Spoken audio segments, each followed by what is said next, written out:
ત્યાર પછી સાતમો ન્યુમેરિકલ,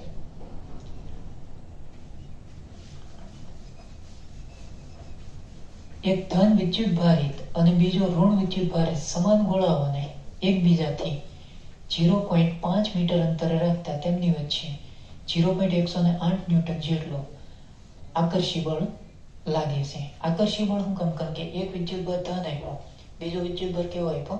ઋણ આપ્યો. આ રીતે આપણે જસ્ટ વિચારીએ. ધારો કે આ પહેલો ગોળો, આ બીજો ગોળો, આના ઉપરનો વિદ્યુત બળ ધારો કે +Q1 છે, આના ઉપરનો વિદ્યુત ભાર ધારો કે -Q2 છે. તમારે વિદ્યુત ભાર સી ફાઇન્ડ કરવાના છે, એટલે આપણે ધારવું પડશે ને Q1 Q2. આ બે ગોળા વચ્ચેનું અંતર છે એ આપેલું છે, આ રેને આપણે કહી દઈએ એ આપેલું છે 0.5 મીટર, એટલા અંતરે ગોઠવેલા છે. ત્યારે આકર્ષી બળ એ તમને આપેલું છે 0.108 ન્યૂટન. આ માઇનસ આવશે, કુસો ક્યુ, ક્યુ કે આકર્ષણ થાય, આકર્ષણ થતું હોય ત્યારે બળ છે નેગેટિવ આવે. તો સૌથી પહેલા આપણે કુલમના નિયમનો યુઝ કરીએ તો F = K Q1 Q2 ની જગ્યાએ -Q2 upon R². અહીંયા આગળ કિંમત મૂકો એટલે F તમને આપેલું છે -0.108 ન્યૂટન, કે 9 × 10⁹. Q1 Q2 માઇનસ નિશાની આપણે આગળ લઈ લઈએ અને R તમને આપેલું છે 0.5 એનો સ્ક્વેર.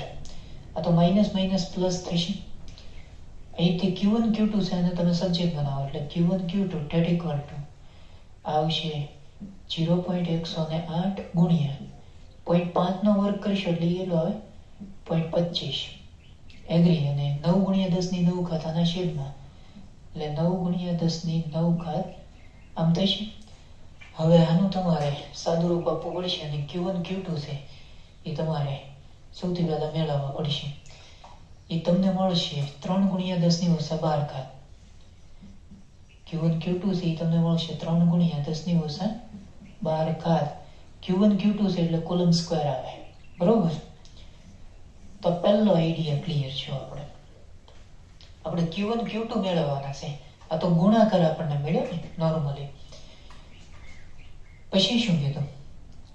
બંને ગોળાને સંપર્કમાં લાવી છૂટા પાડી 0.5 મીટર અંતરે રાખતા તેમની વચ્ચે 0.036 ન્યૂટન જેટલો અપાકર્ષણ બળ ઉદ્ભવે છે.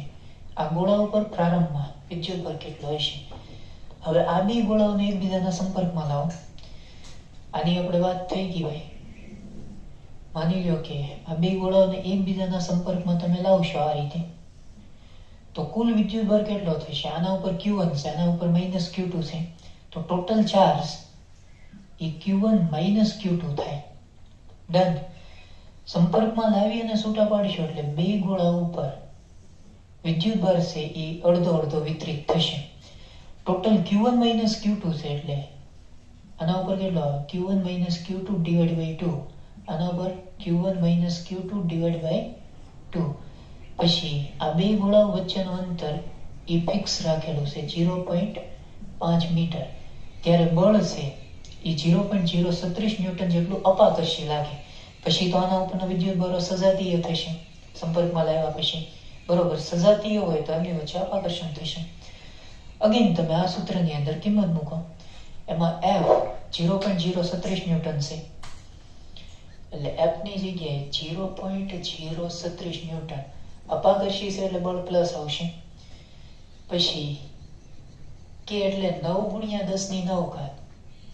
Q1 Q2 બે ઉપર ચાર્જ સમાન છે એટલે આવું લખીએ કે Q1 Q2 / 2 એનો હોલ સ્ક્વેર અપોન ડિસ્ટન્સ. અંતર એનું જ છે 0.5 એનો વર્ગ એટલે 0.25. ડન. Q1 Q2 છે અપોન 2 એને સબ્જેક્ટ બનાવો એટલે Q1 Q2 / 2 એનો હોલ સ્ક્વેર આની સાથે ગુણે 0.036 ગુણ્યા 0.25 આખાના છેદમાં શું આવશે? 9 × 10⁹. અધરવાઇઝ 2 નો વર્ગ એટલે 4 થાય, એટલે Q1 માઇનસ Q2 એનો સ્ક્વેર છેદમાં 4. એગ્રી? આ એમના 0.037 ગુણ્યા 0.25 ભાગ્યા 9 ગુણ્યા 10⁹. અહીંથી આપણે Q1 માઇનસ Q2 એના હોલ સ્ક્વેરને સબ્જેક્ટ બનાવીએ એટલે સોગડો અહીંયા આવે, એટલે 4 ગુણ્યા 0.037 ગુણ્યા 0.25 ભાગ્યા 9 ગુણ્યા 10⁹. સાદું રૂપમાં થોડું ધ્યાન આપવાનું. હવે આનું તમારે સાદું રૂપ આપવાનું છે. અહીંથી સ્ક્વેર રૂટ કાઢી આનું સાદું રૂપ આપો એટલે તમને Q1 માઇનસ Q2 છે એ મળી જશે. જોઈ લઈએ આપણે કેટલું મળે. એ મળશે 2 ગુણ્યા 10⁶ કુલમ.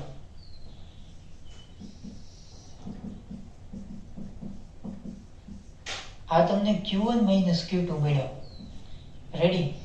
તમારે Q1 અને Q2 ની કિંમત મેળવવાની છે. તો એક કામ કરો, તમારે ધારો કે Q1 જોતો હોય તો Q2 છે એના અહીંથી સબ્જેક્ટ બનાવો એટલે Q1 આના છેદમાં જશે. હલો, ખબર પડે છે તમને? એટલે Q2 ને તમે સબ્જેક્ટ બનાવશો એટલે 3 ગુણ્યા 10⁻12 છેદમાં Q1 એ કિંમત પછી તમારે અહીંયા આગળ Q2 ની જગ્યાએ મૂકવાની. એમ કરીને સમીકરણ C મેળવવાના. હું એક સ્ટેપ ખાલી કરી દઉં એટલે આઈડિયા આવી જાય. Q1 અહીંથી Q2 ને સબ્જેક્ટ બનાવો એટલે શું આવે ત્યાં 3 ગુણ્યા 10⁻12 ના છેદમાં Q1 ને ઇઝ ઇક્વલ ટુ આ 2 ગુણ્યા 10⁻6. પછી અહીંયા આગળ લસાવ્યો Q1 સ્ક્વેર, પછી આ Q1 અહીંયા આગળ આવશે. એમ કરીને તમારે સાદું રૂપ આપવાનું થશે. બરોબર? એટલે Q1 અને Q2 છે એ તમને મળી જશે. હવે અહીંથી કામ તમારે જાતે કરવાનું થશે. ઓકે, ત્યાર પછી સ્વાધ્યાયનો 8મો જો.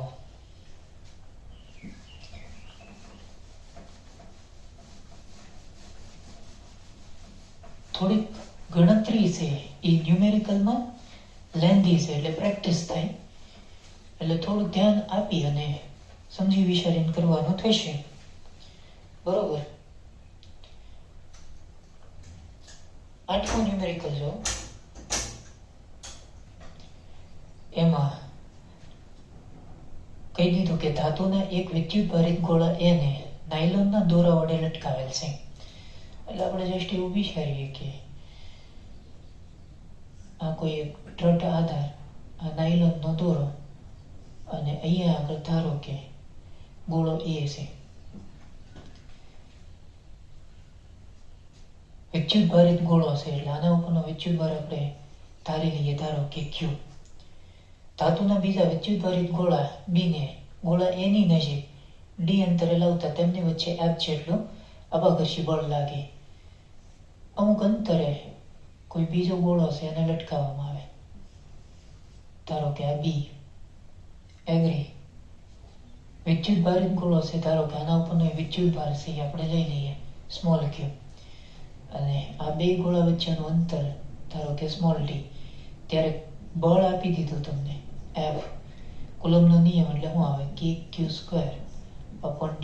અપાઘર્ષી પ્રકારનું બળ લાગશે. ડન. આ રીતે આખી પરિસ્થિતિ છે બિલ્ટઅપ થશે. ત્યારબાદ ગોળા એને ધાતુના બીજા સમાન પણ વિદ્યુતભાર રહિત ગોળા C સાથે અને ગોળા B ને બીજા સમાન પણ વિદ્યુતભાર રહિત ગોળા D સાથે સંપર્કમાં લાવી પછી અલગ કરવામાં આવે છે. હવે આ જે ગોળો E છે એને વિદ્યુતભાર રહિત ગોળા C સાથે સંપર્કમાં લાવો. હવે C વિદ્યુતની દ્રષ્ટિએ તટસ્થ થશે એટલે એના ઉપરનો વિદ્યુતભાર 0, E ઉપરનો વિદ્યુતભાર Q, એટલે ટોટલ કેટલો આવે? Q + 0 એટલે Q. સંપર્કમાં લાવી અને છૂટા પાડો એટલે A ઓર C ઉપર અડધો અડધો વિદ્યુતભાર આવશે એટલે કે Q/2 Q/2. એવી જ રીતે ગોળા B ને બીજા સમાન પણ વિદ્યુતભાર રહિત ગોળા D સાથે સંપર્કમાં લાવો. ધારો કે આ ગોળો B, આ ગોળો D. હવે D છે વિદ્યુતભાર રહિત છે અને B ઉપરનો વિદ્યુતભાર Q છે એટલે ટોટલ વિદ્યુતભાર આનો Q, આનો 0 એટલે Q + 0 એટલે Q. સંપર્કમાં લાવી તમે છૂટા પાડો એટલે અડધો અડધો વિદ્યુતભાર આવશે Q/2. q/2. પછી શું કહે છે કવિ, હવે ગોળા બી ને ગોળા એ ની નજીક d/2 જેટલા અંતરે લાવતા તેમની વચ્ચે કેટલું બળ લાગશે. એ ઓર બી સંપર્કમાં લાવી પછી તમે છૂટા પડો એને ધ્યાનમાં લેવાનું છે, બરોબર, આ ભૂલાય નહીં. તો અહીંયા આગળ ગોળો એ, આ ગોળો બી, આના ઉપર વિદ્યુત બળ છે q/2, બી ઉપર કેટલો છે ભાઈ q/2, અને ડિસ્ટન્સ તમારે લેવાનું છે d/2. કરેક્ટ.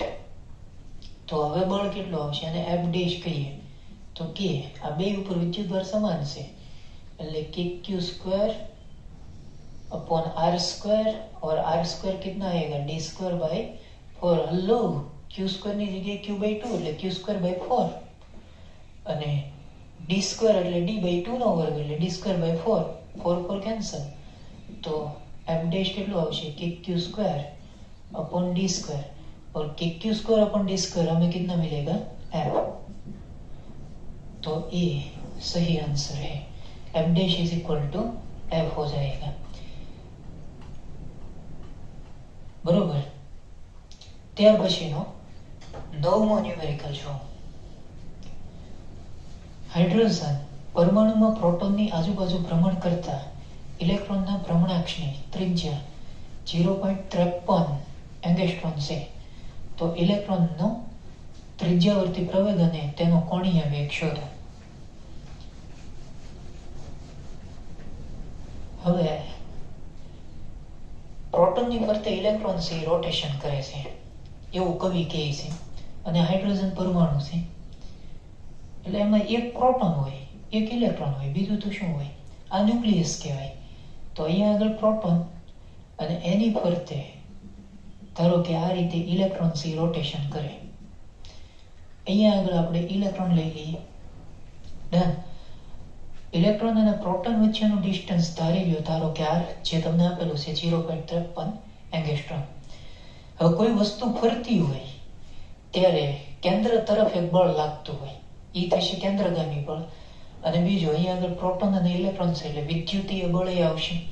એટલે બળ સાથે બળને તમે સરખાવી શકો. કેન્દ્રગામી બળ માટેનું ફોર્મ્યુલા આપણે ભણી ગયા, mv²/r, અને અહીંયા આગળ વિદ્યુતીય બળ એ આવશે k e²/r². આવું થશે નોર્મલી. અહીંયા આગળ પ્રોટોન અને ઇલેક્ટ્રોન છે એટલે બે ઉપરના વિદ્યુત બળો સમાન આવશે એટલે મેં લખ્યું k²/r². અહીંથી r કેન્સલ, v ને તમે કરતા બનાવો એટલે, અથવા એમ નામ રાખો, અને v ની જગ્યાએ એક કામ કરો ને, r ઓમેગા લખી શકાય. લો એનો સ્ક્વેર આવી ગયું k² અને છેદમાં થઈ ગયું r. તમારે ત્રિજ્યાવર્તી પ્રવેગ અને કોણીય વેગ તમારે ફાઇન્ડ કરવાના છે. ઓકે, તો આને આપણે ખુલ્લું કરીએ એટલે mr² ω² that equal to k²/r. આવું થશે. ω² ને તમે સબ્જેક્ટ બનાવો એટલે કોણીય વેગ તમને પહેલા મળશે k²/mr² into r એટલે r³ થાય. r² into r એટલે r³ થશે. રેડી. બધી કિંમતો તમને આપેલી છે, એ બધી કિંમતો અહીંયા આગળ મૂકો એટલે તમને નોર્મલી કોણીય વેગ છે મળી જશે. ડન. આની માટે બીજો રસ્તો શું છે, v બરાબર r ઓમેગા. તો તમારે સૌથી પહેલા અહીંયા આગળથી v ગોતવો પડે, પછી v બરાબર r ઓમેગા મૂકવું પડે. ડન. પછી કેન્દ્રગામી પ્રવેગ માટેનું સૂત્ર v²/r. v તમારે ન ગોતવો હોય તો v ની જગ્યાએ r ઓમેગા લેવાય એટલે r², પણ છેદમાં એક r છે એટલે એક r ગયો એટલે ω². આ ઓમેગાની કિંમત પછી અહીંયા આગળ મૂકી દેવાની, સાદુરૂપ આપશો એટલે તમને નોર્મલી પ્રવેગ મળી જશે. ડન. આમ તમે જોવો તો આ બેઝિક આખો આઈડિયા છે. આવા પ્રોબ્લેમ આપણે ભણી ગયા, બરોબર, અને ઘણા બધા આપણે સોલ્વ કરેલા છે. પછી દળ તમારે અહીંયા કોનું લેવાનું આવશે, જે ફરતો હોય એનું દળ લેવાનું આવે. ફરે કોણ? ઇલેક્ટ્રોન. તો ઇલેક્ટ્રોનનું માસ આવશે. એગ્રી? જે ફરતો હોય એનું દળ લેવાનું હોય ને. ત્યાર પછીનું 10મો ન્યુમેરિકલ. હવે આમાં છે ને બકા, આપણે જે સદિશ સ્વરૂપ તાર્યું હતું કુલમમાં,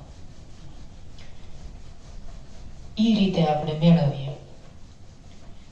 આ સ્પેશિયલ બોર્ડ માટે તમને આવા ક્વેશ્ચન્સ એ પૂછી શકે, એટલે પ્રેક્ટિસ થાય એટલા માટે હું ડિસ્કસ કરાવું છું. એમાં 2 માઇક્રોકુલમ જેટલો સમાન વિદ્યુતભાર ધરાવતા 3 કણોને એક કાટકોણ ત્રિકોણના શિરોબિંદુ ઉપર મૂકેલ છે. કાટકોણ ત્રિકોણની બાજુઓની લંબાઈ 3 સેમી, 4 સેમી અને 5 સેમી છે. આ ત્રિકોણના કાટકોણ પર મૂકેલા વિદ્યુતભાર પર લાગતું કુલ બળ તમારે ફાઇન્ડ કરવાનું છે. કાટકોણ ત્રિકોણ છે એ તમને આપેલો છે, એના 3 શિરોબિંદુ થઈ જશે. હલો, એટલે સૌથી પહેલા તમે આ રીતે કાટકોણ ત્રિકોણ છે એનો વિચાર કરો. આમ આપણે રાખીએ. ડન. ધારો કે અહીંયા આગળ આપણે Q1 વિદ્યુતભાર મૂકી દઈએ, પછી અહીંયા આગળ ધારો કે Q2 વિદ્યુતભાર, અહીંયા આગળ ધારો કે Q3 વિદ્યુતભાર, પછી Q1, Q2 અને Q3 છે એની કિંમતો તમને આપેલી છે, માપ તમને આપેલા છે. આ 3 સેમી, 4 સેમી, તો અલ્ટિમેટલી આ કેટલો આવે? 5 સેમી. ત્રિપુટી બની ને, 3 4 તો કર્ણ છે 5 થાય. એગ્રી. તમારે અહીંયા આગળ બળ છે ફાઇન્ડ કરવાનું છે. એગ્રી. સદિશ સ્વરૂપે મેળવવાનું છે. બાકી આની પ્રેક્ટિસ આપણે ઘણી બધી કરેલી છે, એટલે આમ કઈ બહુ પ્રશ્ન નહીં થાય. સદિશ સ્વરૂપ આપણે ઘૂસતાઈ નાખીએ. સૌથી પહેલા તો આના ઉપર કેટલા બળ લાગશે? 2 બળ લાગશે. એક આ વિદ્યુતભારને લીધે આના ઉપર બળ લાગશે, અને બીજો આ વિદ્યુતભારને લીધે આના ઉપર બળ લાગશે. અને દરેકે દરેક વિદ્યુતભાર છે એના મૂલ્ય સમાન છે, 2 માઇક્રોકુલમ. રેડી? એટલે આવું લખીએ કઈ કે ભાઈ Q1 બરાબર Q2 બરાબર Q3 એ 2 માઇક્રોકુલમ. માઇક્રો એટલે 2 ગુણ્યા 10⁻6 થશે. તો રીતસરનું અહીંયા આગળ અપાકર્ષણ થશે. You can see that. તમે આમ વિચારો, Q3 ને લીધે Q1 ઉપર લાગતું બળ આમ આવે, એટલે એને લખાય આ રીતે F1 ત્રીજો લગાડે છે પહેલા ઉપર. Q2 ને લીધે Q1 ઉપર લાગતું બળ એ મોટી આમ આવશે, એ થશે F12. ડન. તો અહીંયા આગળ લાગતું જે બળ છે પહેલા વિદ્યુતભાર ઉપર, એને આપણે F1 કહીએ.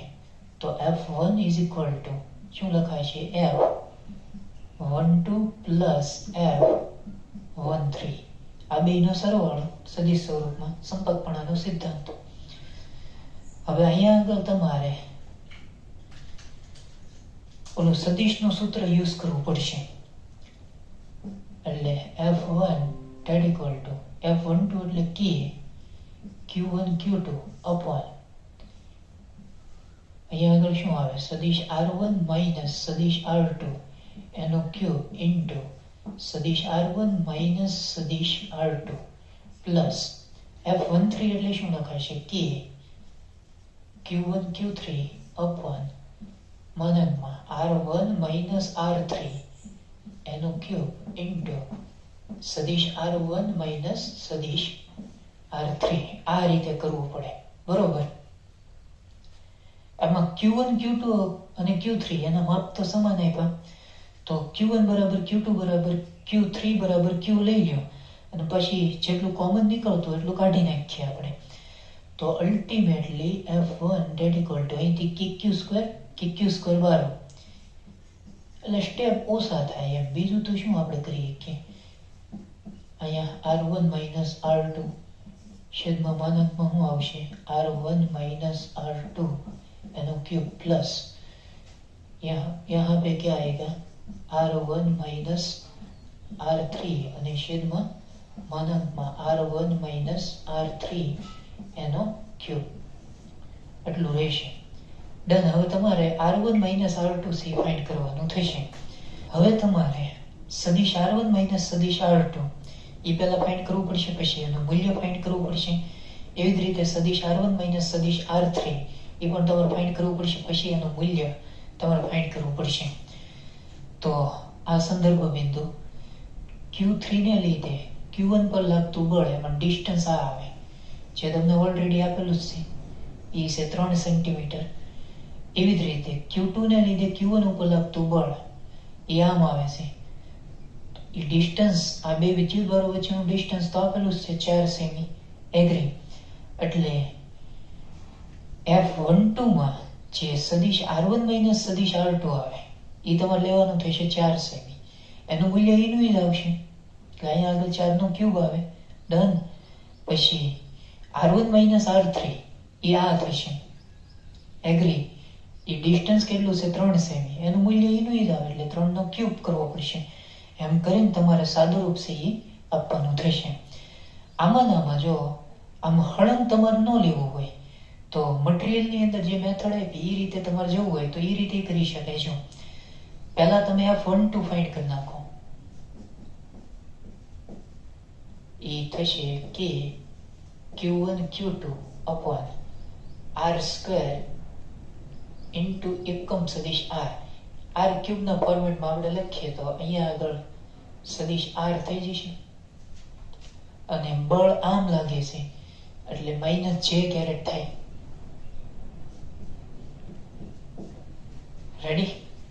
એટલે અલ્ટિમેટલી આ R છે એ તમારે આ લેવું પડે 4 એનો ક્યુબ ને એમ કરીને તમારે સાદુરૂપ C આપવાનું થાય.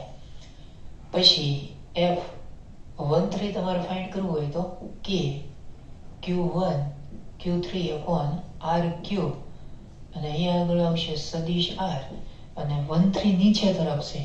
નીચે તરફ છે એટલે E माइनस J कैरेट થશે. यहाँ I कैरेट आएगा કારણ કે ઋણ x છે બરોબર. પછી આ બેનો તમે સરવાળો કરો. એમાં આ જે R છે એ તમારે 3 લેવું પડે. અહીંયા આગળ 3 લેવું પડે પણ અહીંયા આગળ આપણે એકમ સદિશ લઈ લીધો સાથોસાથ E દિશામાં બરોબર. એમ કરીને તમે સાદુરૂપ C આપી શકો.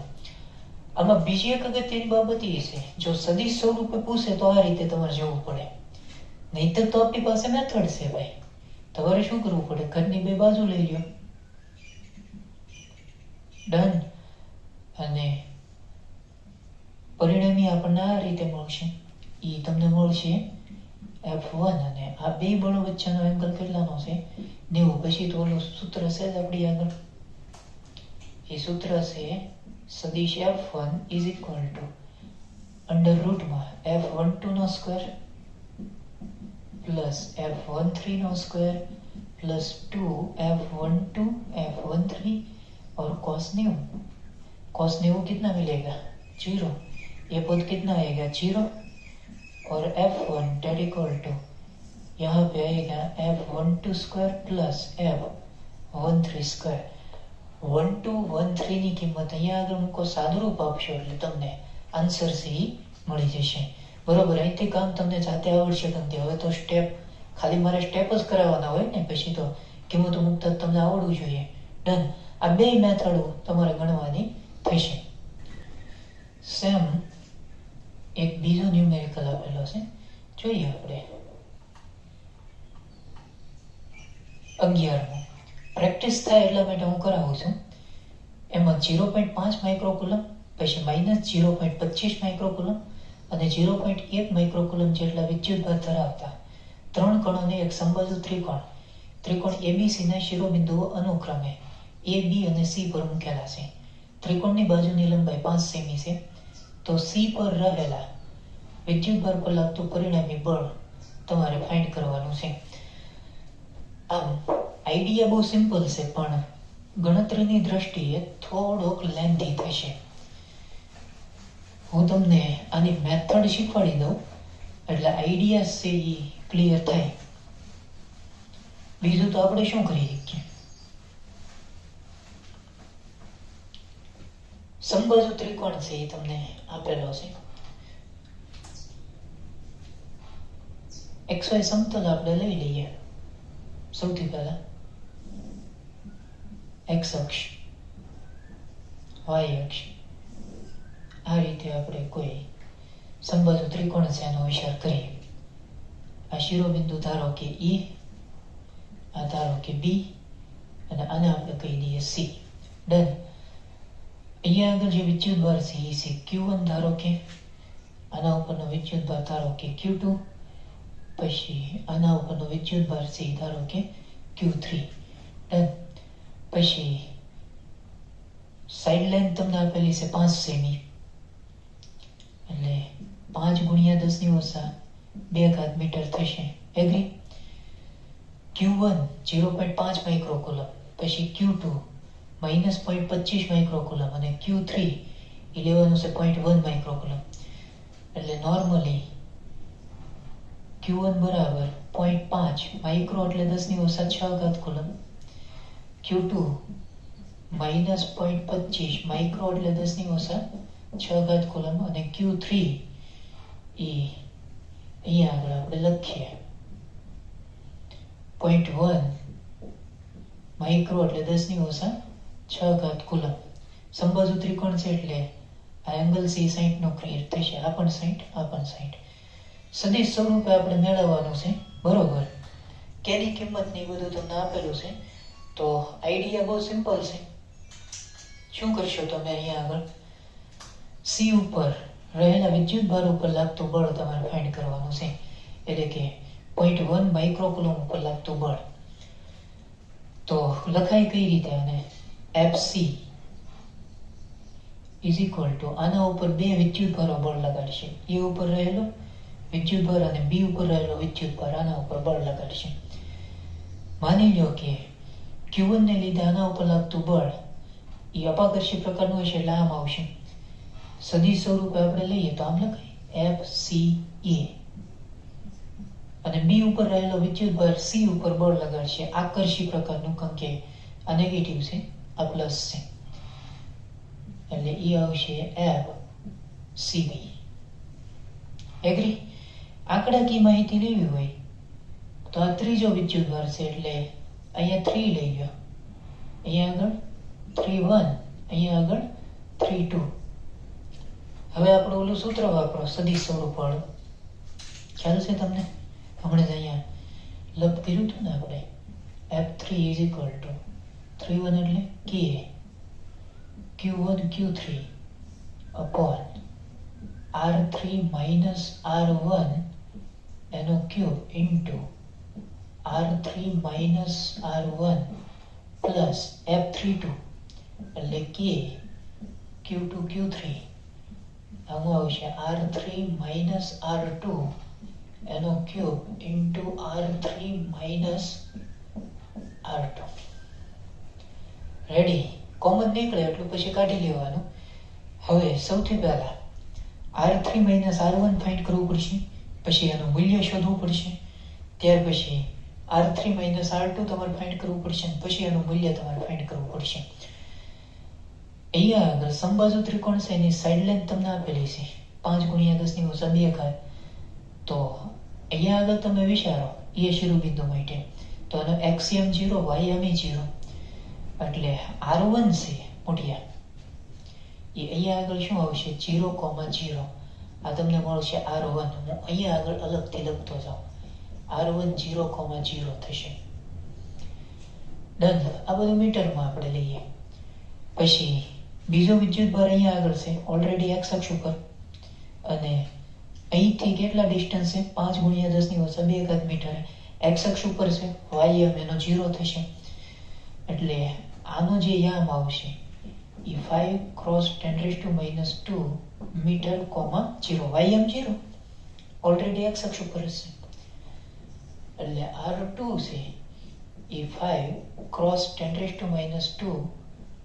0 મીટર. R3 હવે વિચારો, હાલો R3 અહીંયા આગળ છે. એગ્રી? સમબાજુ ત્રિકોણ બને. આ યામ આપણે શીખેલા છીએ ઓલરેડી, કરેક્ટ? અહીંયા આગળ cos 60 ઇઝ ઇક્વલ ટુ શું થાય? એક્સિયમ તમારે ગોતવો હોય તો cos થીટા વાપરો. આ તો 5 10⁻² મીટર જ છે, તો થીટા વાળો ઘટક, થીટા સિવાયનો ઘટક, થીટા વાળો ઘટક આવશે 5 ગુણ્યા 10⁻², cos 60, ને થીટા સિવાયનો 5 ગુણ્યા 10⁻² ગુણ્યા sin 60. એટલે આ જે C છે એના યામ તમને મળશે 5 10⁻², cos 60, 5 10⁻², sin 60. આ એના યામ થશે, આવડે ને? તો R3 સાદુરૂપ આપતા જઈએ. cos 60 એટલે 1/2 થાય, એટલે આ આવશે 2.5, 10⁻². sin 60 એટલે √3/2, એટલે 5/2 કરો એટલે એ આવે 2.5 √3 10⁻² મીટર. આ તમને ત્રણેય યામ મેં ગોતી દીધા. હવે R3 માંથી R1 બાદ કરો તો આખો આઈડિયા ક્લિયર થઈ જાય. સદિશ R3 - R1, R3 માંથી R1 એટલે આમાંથી આ બાદ કરશો એટલે એનું જ આવશે, કારણ કે આ તો 0,0 છે, એટલે 2.5 10⁻², 2.5 √3 10⁻². આ તમને મેં ગોતી દીધો R3 - R1. પછી આનું મૂલ્ય લેતા તમને આવડે? R3 - R1 અંડર રૂટ કરવું પડે. આનો વર્ગ વત્તા આનો વર્ગ એટલે 2.5 ગુણ્યા 10⁻²² વત્તા આનો વર્ગ એટલે 2.5 √3 10⁻², એનો વર્ગ. આવું કરવું પડે. એમ કરીને સાદું રૂપ આપી દેવાનું, જે આવતું હોય એ લખી કાઢો. એવી જ રીતે R3 - R2, R3 - R2, R3 માંથી R2 બાદ કરો તો 2.5 માંથી 5 બાદ કરો, બોલો 2.5 ગુણ્યા 10⁻². પછી આમાંથી 0 બાદ થાય એટલે એનું જ આવે 2.5 √3 10⁻² और ये आएगा मीटर. પછી આનું તમારે મેગ્નિટ્યુડ લઈ લેવાનું, તો અંડર રૂટમાં આનો વર્ગ વત્તા આનો વર્ગ એટલે -2.5 ગુણ્યા 10⁻²² વત્તા આનો વર્ગ 2.5 √3 10⁻², એનો સ્ક્વેર. આ રીતે કામ કરવું પડે. એમ કરીને સાદુરૂપ આપજો. પછી બધી કિંમતો તમારે અહીંયા આગળ મૂકી અને સાદુરૂપ આપવાનું થશે. બરોબર. સાદુરૂપ થોડુંક લેન્ધી છે એટલે આપવાનો પ્રયત્ન કરજો સોયા વગર. બરોબર, કારણ કે આવા દાખલા બોર્ડ માટે પૂછાઈ શકે ક્યારેક. બરોબર, એટલે આપણે પ્રેક્ટિસ થાય એટલા માટે આવા બધા પ્રોબ્લેમ છે સાથોસાથ ડિસ્કસ કરતા જઈએ, એટલે પછી કોઈ ઇશ્યુ ન થાય. એગ્રી? તો બેઝિક છે ને આમ, અને એકદમ સિમ્પલ આખો આઈડિયાસ છે. હજી એક દાખલો આપણે લઈ લઈએ. 12મો.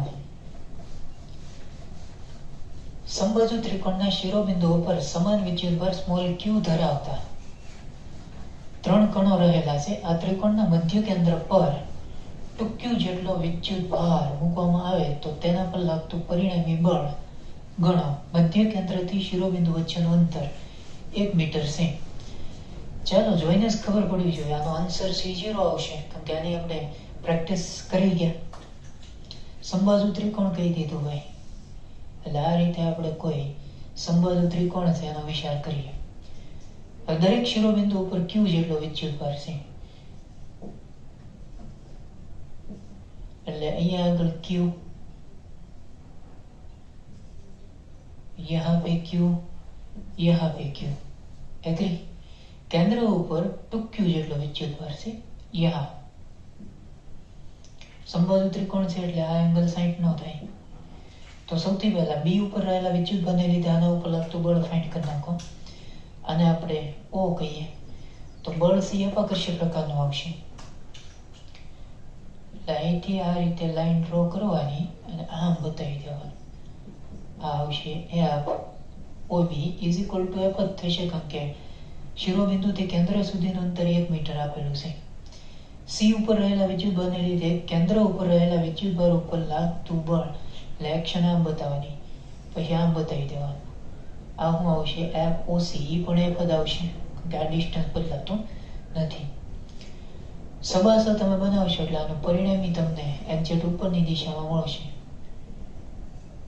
ડન. આ બે વચ્ચેનો અંકલ હવે બોલો 120 નો. પછી ઓલું સૂત્ર વાપરો ને, આ બેયનું પરિણામી ધારો કે f ડેશ અંડર રૂટમાં f1 સ્ક્વેર વત્તા f2 સ્ક્વેર વત્તા 2 f1 f2 અને cos थीटा, और यहाँ पे थीटा कितना है 120. એમ કરીને તમે સાદું રૂપ આપશો એટલે cos 120 એટલે -1/2, 2 ગયો એટલે આ આખું પદ 0, ખાલી f સ્ક્વેર વચ્ચે એનું સ્ક્વેર રૂટ f થશે. એટલે f ડેશ છે એ આપણને f મળી જશે જે ઉપરની દિશામાં આવશે. હવે એ ઉપર વિદ્યુતભાર કેવો હશે +q, એને લીધે અહીંયા આગળ લાગતું બળ તમારે ફાઇન્ડ કરવું પડે. એ પણ અપાકર્ષી પ્રકારનું હોય છે મોટિયા, એને આપણે કહી દઈએ FOA = F જ થશે. આ બે બળોનું પરિણામી ઉપર F મળે, એ ઉપર રહેલા વિદ્યુત બળને લીધે કેન્દ્ર ઉપર રહેલો જે વિદ્યુત બળ છે એના ઉપર લાગતું બળ નીચે તરફ મળે, એ પણ F જેટલું. આ બે બળો વિરુદ્ધ દિશામાં છે, સમાન મૂલ્યના છે, તો કેન્દ્ર ઉપર લાગતું ફોર્સ કેટલું આવશે એ મોટિયા થઈ જશે FO = 0. એગ્રી? આમ તમે જોવો છો તો બેઝિક આખો આઈડિયા છે, બરોબર. આપણે લાસ્ટ ટાઈમ જે આવા પ્રોબ્લેમ લીધા હતા એનું તમારે વધારે ફોકસ કરવાનું રહેશે, એટલે આઈડિયા એકદમ ક્લિયર થઈ જાય, બરોબર. ઓકે, તો અહીંયા આગળ આપણે